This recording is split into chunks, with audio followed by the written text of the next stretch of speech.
This one's just so thick, and these ones are prime for the taking. So chokecherries I tend to find along wooded trails is a really good place to look for them. So this one over here is the one that's right on the water. This guy's pretty far off. Let's go. Pick them all, Lindy. Hello. Today we're gonna be foraging for chokecherries. Sounds like trouble, right? Not really. You know, when I first bring up the name chokecherry to other people who don't forage, who don't know about them, they're always like, wait, what? Getting Chokecherry? choked out by a cherry. Yeah, are they gonna make me choke? No, they won't make you choke, but there's a reason they have that name, which we'll get into in just a sec here. So what is a chokecherry? Well, here you go. Here are some chokecherries for you. Whoa. They are a wild cherry, and they are one of my absolute favorite wild foods to go after here in Montana. Now, they're different from the domestic cherries. You know, domestic cherries are really big, have a lot of sweet flavor. Chokecherries aren't quite like that. They do have somewhat of a cherry flavor to me, like to me personally, some sweetness as well, but they're generally known for being a bit more of an astringent fruit in terms of flavor, you know, having some acidity and also maybe a slight amount of bitterness, although the bitterness, from my experience, is more noticeable in berries that aren't, or cherries that aren't ripe yet. So when we get them, we want to get them when they're nice and dark, like these here. Get the fat ones. Yeah, nice fat cherries.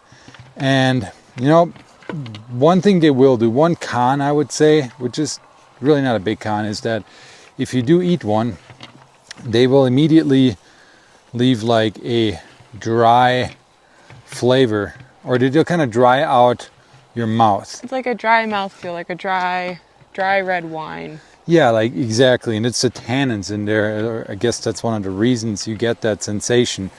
And it kind of feels like you're, like imagine putting a little bit of fuzz or like a cotton ball into your mouth. So Ugh. it's not what? I don't think that at all. You don't think that at all? No. How would you describe it? I think it's just like a dry red wine. Yeah, I mean, cotton ball is like aggressive. well, it can give you that kind of like just numbing feeling a little bit. Yeah. So yeah, I guess a dry red wine is a better way to explain Yeah. it. Eating It cotton sounds a balls. lot better too. And you know, it is a slight con, but it's kind of like drinking your first glass of alcohol. Like if you remember way back when you drank your first glass of alcohol, you probably didn't like it. But with a few more drinks, you got used to it, you started liking it, you started to enjoy the delicate flavors. Same with chokecherry, 100%. And you know, it does have that one con, but the pros are really that they're so freaking abundant. Like you can get a ton of chokecherries every year in a very short amount of time because one shrub can really hold a lot of these cherries. So it's really special. And for me personally, you know, just to tell you a little story here, like when I grew up, I was a huge cherry freak. I love cherries. I have really fond memories of picking them with my grandma. She had a cherry tree in her garden, and you know, just picking them right off the tree, eating them, super sweet. Well, as I got older, I started to develop like an allergic reaction to the domestic cherries. And they would start making they still make my throat itch on the inside, which sucks because you can't itch the throat on the inside. So I just stopped eating them and kind of, you know, removed them from my diet. But then I discovered the chokecherries and I tested them out and no problem with them at all. So It just makes the whole mouth part feel like you're allergic to it. no, not at all. She's super exaggerating. There's no allergic reaction. I mean, you should always, you know, eat a little bit of a wild food first because you might have some allergic reactions. Everyone's different. But that's not the point. The point being, I was able to add these back to my diet, which for me was pretty special. And I love using them. So it's starting to get a bit dark here. Potentially going to rain, so we're going to see how long we go. If it does start to downpour and we have to quit here because of the filming, we'll come back another day and we'll still make it part of the video, because my goal is to fill these 2-gallon buckets here, and it's really doable in a few, in an hour. If you have the right spot, you can literally do it. You just showed them all my buckets. Lindy and her 2 buckets. Anyway, we're gonna keep moving now. Hopefully we find a lot of ripe chokecherries here, and we'll go over ID factors. We'll go over everything you kind of need to know to start picking them yourself if you're new to them. And even if you already know about chokecherries, maybe I'll have some interesting facts for you today, because there's a lot I learned about them over the years that you don't often see in the books. So that I definitely want to share with you. And they have been looking pretty ripe just based on me driving around the roads and stopping to check them out. So hopefully we get into a ton of ripe ones today. See you in a bit. So as soon as I just cut the video, the rain started coming, and we're gonna stay out here to see how it goes. But right here is a really nice chokecherry bush. It's kind of right on the road, but that's okay because no one's picked them yet. And this one's just so thick, and these ones are prime for the taking. Lindy, come in a bit closer. Just look how ripe these berries here are right now. They are dark red, almost black. So let's talk about some ID factors quick. So obviously, as you saw earlier, the chokecherry isn't like the domestic cherry where you have 2 cherries that grow on the tree. They grow in bunches. Let me get a little better one here. Let me see, I want to get a thick one. This one's good. There you go. Can you see that? So these are called drupes that they grow on. And an important ID factor is that the drupes of cherries grow downwards. So they're hanging down, not up to the sky. That's something to look at. These berries in the spring will go from flowers, nice white flowers, to green cherries, to then bright red, and then really dark. And that can happen pretty quick. I mean, they'll be green for a while, they'll be red for a while, but the red to dark can happen pretty fast. And you want to stay on top of that in terms of watching them and knowing when to really harvest them. There's not like a hard rule, it's just year to year a little different. Now, so that's one ID factor. I mentioned earlier their Prunus virginiana is the scientific name. I think I mentioned that earlier.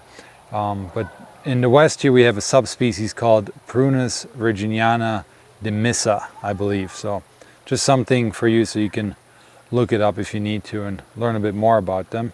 So Lindy will come in a little closer again because we're going to look at some leaves here. You'll notice right away serrated margins, meaning it's got that sawtooth pattern on the outside. The normal Prunus virginiana that grows more in eastern United States will have that too. The leaves are lanceolate, kind of like ovate. And often at this time of year, it's August now, mid-August, they'll start to discolor a little bit already. Obviously deciduous tree. If you look very closely, let me see if I can get a better leaf. This one maybe. If you look very closely here, you'll see these lateral veins. They're called lateral veins. And on the chokecherry, those will usually be 8 to 11. One of the lookalikes is the black cherry. That's another wild cherry, and that one usually has 15 or more of these lateral veins, but it can vary. The black cherry will have a lot more though than the chokecherry. On the underside, they're usually a light green. On the top, they're like glossy dark green, sometimes a little bit brighter, like you can see here. The cherries, like I mentioned, hang from these hanging drupes, and what they're hanging on is often a little bit of red, like that. And then another thing I like to talk about with the leaves is that they have these little glands down here, which we'll get in a bit closer in a sec. I'm just trying to find a little better example for you. Is this one? So let's see if we can pick this up. So these right here, these little 2 dots at the bottom of the leaf are glands. And that's common for a lot of cherry trees. The domestic cherry has that too. And forever, I just knew they were a thing for an ID factor, but I had no idea what they did. So these glands are actual, like, forget the exact botanist term, it's like nectaral gland or something like that.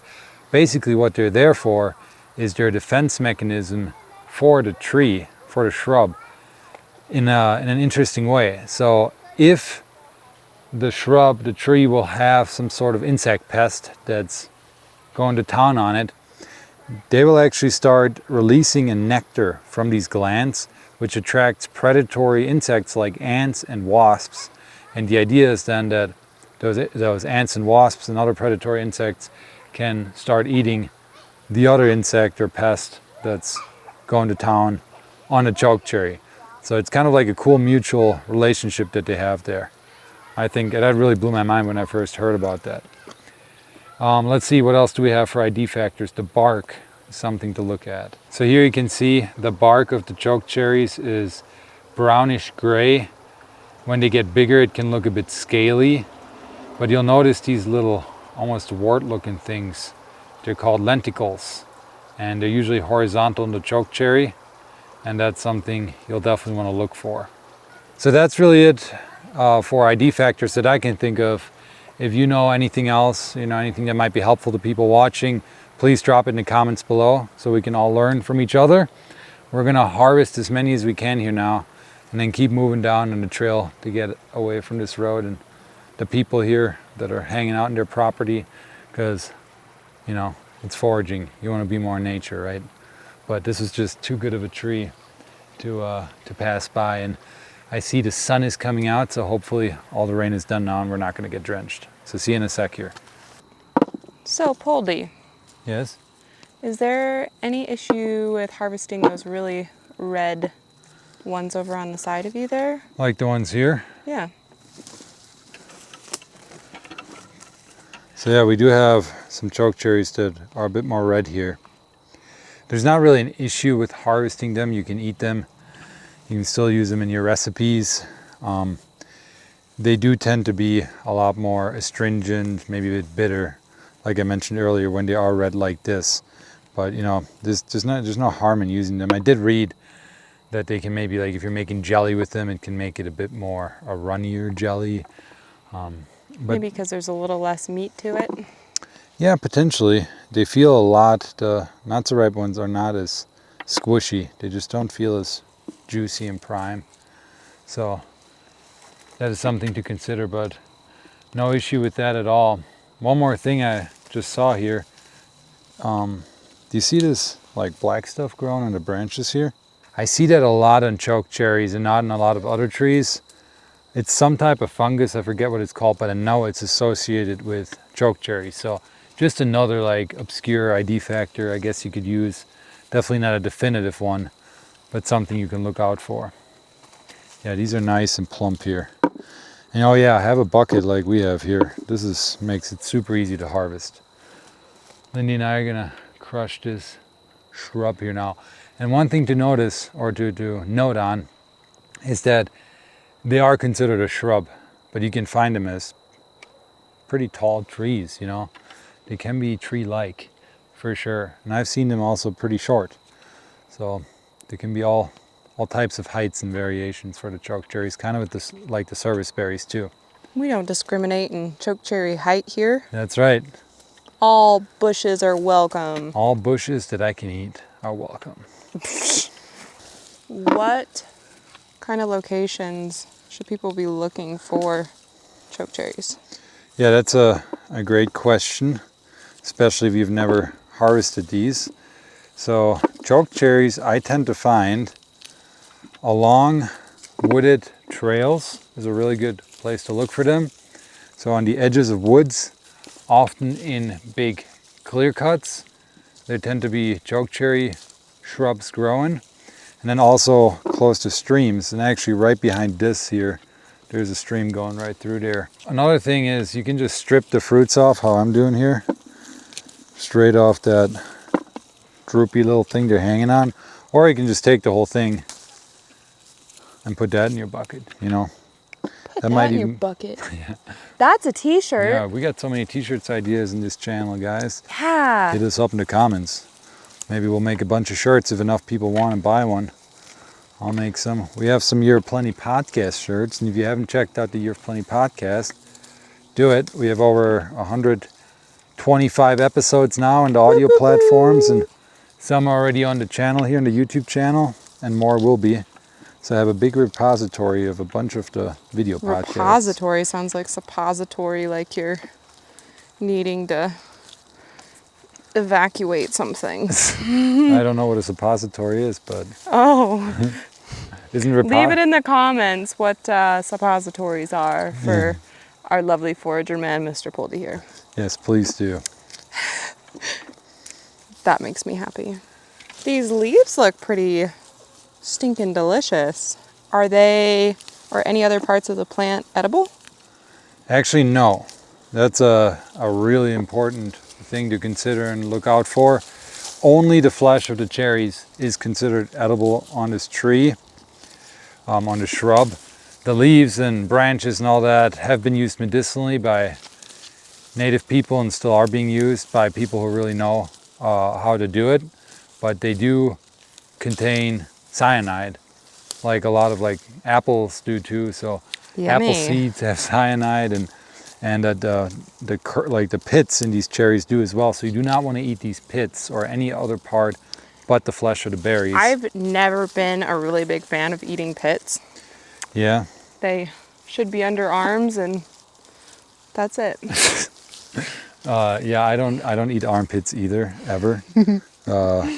Unless, I might smell my own if I haven't That's so put any gross. deodorant on for a while. Unpopular opinion. Anyway, yeah, we definitely don't want to eat any other parts of the plant. And Lindy, let's go over to the camera so I can show them what the pit looks like. Hello. So here we have a beautiful chokecherry, nice and plump. Now, one thing with the pits, I don't know if I mentioned this earlier, but watch this. The pits are most of what's in here, which is a bummer. But this is what they look like. I have read stuff about people, like Native Americans traditionally sun drying these pits and then grinding them up into a powder and using that. And supposedly the sun drying gets rid of the cyanide. Cooking definitely gets rid of the cyanide. From the pit or from the fruit? The fruit doesn't have anything bad with it, just the pit. Interesting. And my buddy Jacob, who is a forager out here, he actually does it. And he says that he's never had any issues with it. I wouldn't necessarily try it. There's no, as far as I know, there's no scientific proof that the sun drying will work. I know cooking will, which is actually something to consider when you are taking these home and you're trying to de-pit them. I think that's the word. Get the pits out. You can boil these for a little bit, just quickly, and usually the berries will kind of separate, or the flesh will separate from the pits. Because I tried this once when I was trying to make wine. I tried to pit every single one, get the pits out, and I gave up after 2 hours, and I only had a little bit done because they're sticky, and it's just it's really not worth it. So you can make wine with them. That's one of the nice culinary things you can do with them. I think wine is a great way to utilize these. That's what I've done in the past. You could just juice them. That's probably the best way to do it, because then you don't have to worry about the cyanide in the pits at all while you're brewing your wine. We just got a steam juicer, so that's what we're going to do this year, and we're going to can a bunch of the juice. We just bought a pressure canner, which I'm super pumped about. But when you have the juice, it's such a versatile ingredient at that point, where you can just use it for all these different things. Jelly, ice cream, you can make a lacto-fermented soda out of it. Wine. There's just endless possibilities with the juice, I think. Even just turn into a syrup, or mix it with some sparkling water to just kind of make a refreshing drink. Maybe put some wild mint in there, that'd be really good. But for the wine, going back to that, sorry, I got a little sidetracked. Thinking about the juice there and me canning the juice this year.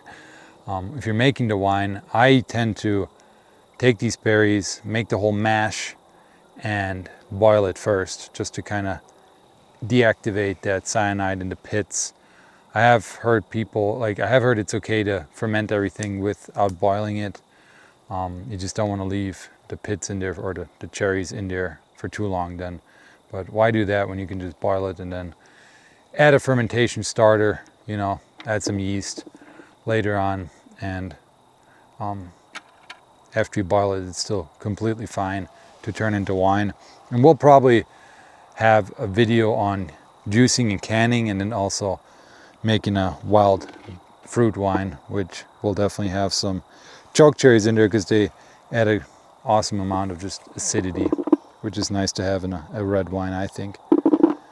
So that's some info for you. We're gonna keep picking and talk about a bit more, so you can learn everything you need to about chokecherry, because I want you to be able to go out and get these yourself, because they are just, like I said, it's such an awesome edible to know about, wild edible. The nice part about these two, and the pit being inedible or not edible, is while you're here, you're picking, you just snack on them and spit them at each other. Or if you're not a mean girlfriend, you'll just spit into nature, and at the same time you're wild tending, you're helping a tree grow. So To be fair, you threw poop at me last time. elk poop. Let's clarify that. Elk poop. Poop is poop. Very different. But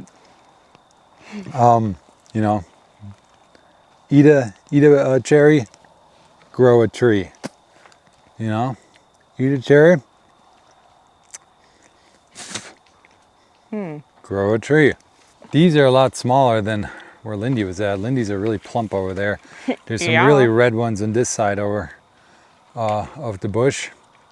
I'm gonna get these because you can't reach those, huh? Just decides he's taking over my tree. Yeah. You weren't picking, so I'm jumping in. I want to have the big plump ones. This is kind of a this is like, you hit me with two. This is a competition. That was a double-barreled shotgun right there. Pew pew pew. Oh, one thing I forgot to mention, I think, when you asked me about where do they usually grow, Yeah. they are really prolific along roadsides. Oh, You know, you said so- that. Well, I was talking about driving around on roads to see if they're ready. Oh. So, yeah, definitely something to check out. And then also, where do they even grow, like distribution-wise? They can be found all over the U.S., which is awesome, because, wherever you're watching from, hopefully, you'll find them in your area. And even in Canada and globally, they can be found, like, in the whole, like, northern hemisphere. So, for our German folks watching, you might have these in your area as well. So that's pretty cool. Do you know if they're invasive or a natural They are species? native. Really? As far as I know, they are native. One look-alike is the buckthorn, which I know from having lived in Wisconsin, that's an invasive, and that's grows prolific over there. But the buckthorn, it doesn't grow in those clusters and droops. It has more single berries and big thorns. Lindy got to meet buckthorn during our trip in Wisconsin. Not fun. Super lovely. I'm not 100% sure, honestly, about all the other lookalikes. We don't really have any out here that I'm aware of. Nothing that I've ever had to worry about. Again, if you are aware of more lookalikes, please put them in the comments below for Help people us. to learn. Yeah, help us. So good. These ones are incredible this year. I'm really loving it. Ba-da-ba-ba-ba. Hey, we're not Chokecherry. supporting that company, What company? that ultra processed food company. We're all about real foods here. Whoa. Slander. This trail is so nice because you You don't have to go far. Yeah, We're literally seriously. just 30 yards down that way, and now we're in them again. And now we're picking berries. So here, real good example. Red, not ripe, dark. Prime for picking, prime for harvesting. So, question here, Poldy. Yeah. What time of year, or what is the harvest window in your opinion? Right. Good. Thanks for asking. So I would say prime harvest window is usually here in Montana from mid-August to right like beginning of September. That's kind of when I would go looking for them. You know, I like to get them early in the harvest window because if you're not going to get them, the birds sure are, or other animals. I mean, these are highly sought after in the woods by a lot of critters. So you see them ripe, you get after it. Or you give us a call. Promise me that. Who are you going to call? The foragers. Lindy and Poldy, because we will take them if you're not. If you got these on your property and you know where we live, Well, let us know. that It was goes not for as all not as edibles. rhymey as I wanted. So we're getting somewhere. Lindy's already picked a lot more than me. It's probably because I've been talking so much. Yep. Looks like there's a big storm coming in now again. Darn storm. So I was really hoping to just show you guys full buckets. But if that doesn't happen today, we will come back and we will cut that into the video because I want you to see how easy it is to get a ton of these. I mean, we've only been going for about 20 minutes, maybe, 20, 30 probably. of actual picking. Let me get the camera so you can see how many Lindy's already got. We're about halfway.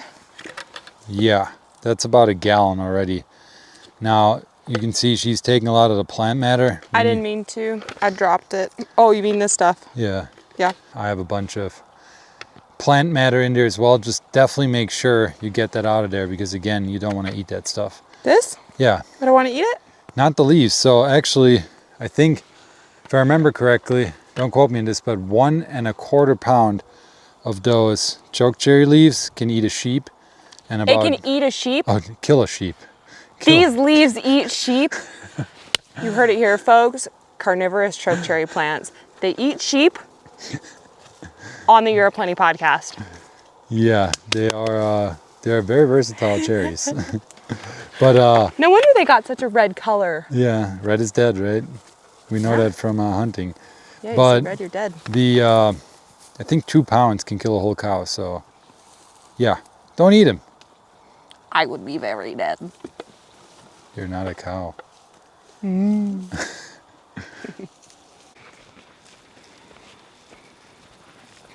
So I mentioned a lot of the culinary things you can do with these. And one thing I did forget that I really want to try this year too is making fruit leather.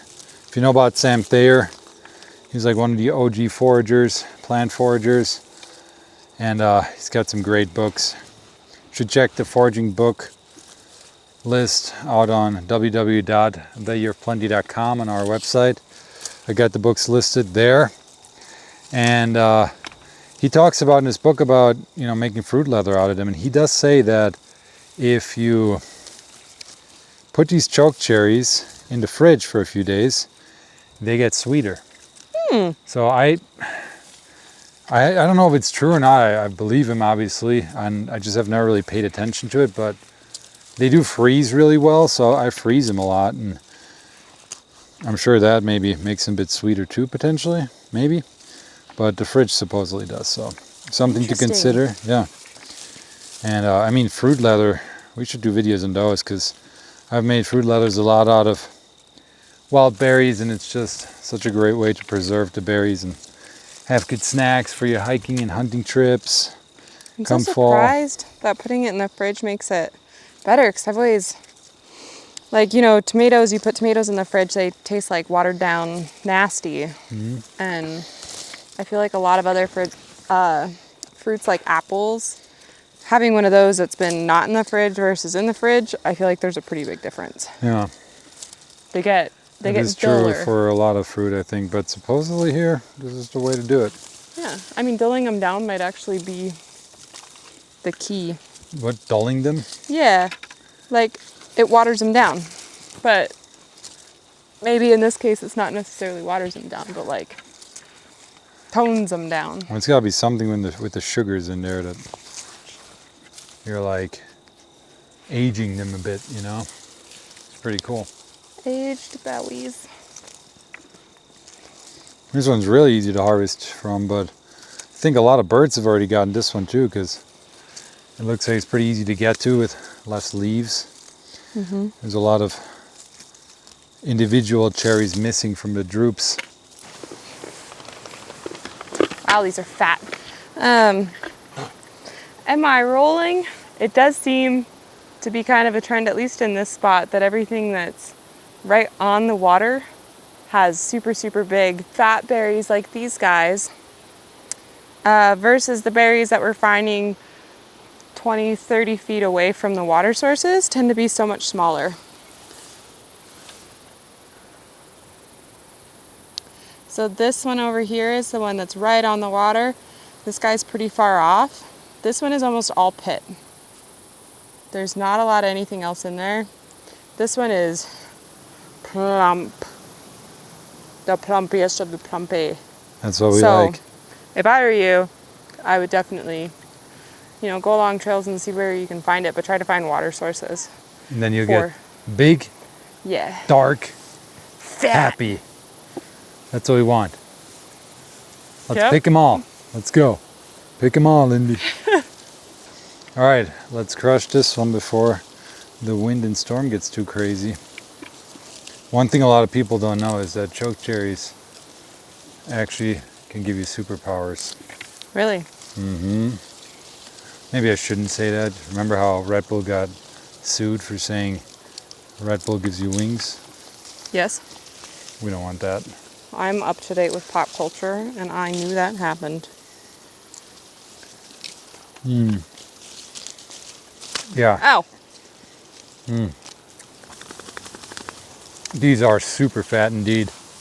I got hit by a tree. Yeah, that's what we need for making wine. These are prime. We're back. Let's talk about these cherries. So the storm came in pretty hard. We had to stop filming. It was super windy and it would have not been a pleasant viewing experience for you. But we picked until it started to downpour and we said no more, because you don't, like, kind of sucks when you get these wet and then you have to bring them home and you gotta spread them out on a table, let them dry before you can put them in the fridge or store them away. Check it out though. Pretty good haul. Lindy beat me. Obviously. And this was, about 2 hours of picking, I would say. Yeah, but that's adding in the fact that we filmed. With filming and walking around and taking a quick 15-minute break because of a quick rain shower. Clearly these are a berry or cherry worth getting after just because of how abundant they are. This year they're extremely plump, like we talked about. The thick. And one thing I forgot to say, if you do want to make wine with these, you want to get about 2 to 3 gallons of cherries for about a gallon of wine usually. And once we have them here now, we're just gonna go now and pick through these, get all these cherries off drupes if we still have some drupes in there. Make sure it's just cherries, nothing else. No stems. No stems. We leave the pits in. We're not gonna de-pit them, like we said. That's a horrible idea. And then I like to just put them in Ziploc bags, 2 gallon Ziploc bags, 1 gallon Ziploc bags, and then throw them into, kind of flatten them out and throw them in the freezer. And that usually works really well. Or if you watch a service berry harvesting video, there's a different freezing method we use there that you can check out that works well with chokecherries too. And then I saw literally as soon as we came back, our pressure canner came here in the mail. Super exciting. So yeah, I definitely want to do a video about that. And show you how we're going to can these. We're all new to canning for the most part, and we've done a few things here and there, but now we own our own and we can really explore it. And I'm seeing a lot of winter canning videos on this channel, which I'm really excited about. So I hope you learned a lot about the chokecherry. Get out there, pick them all. Bye-bye. Bye.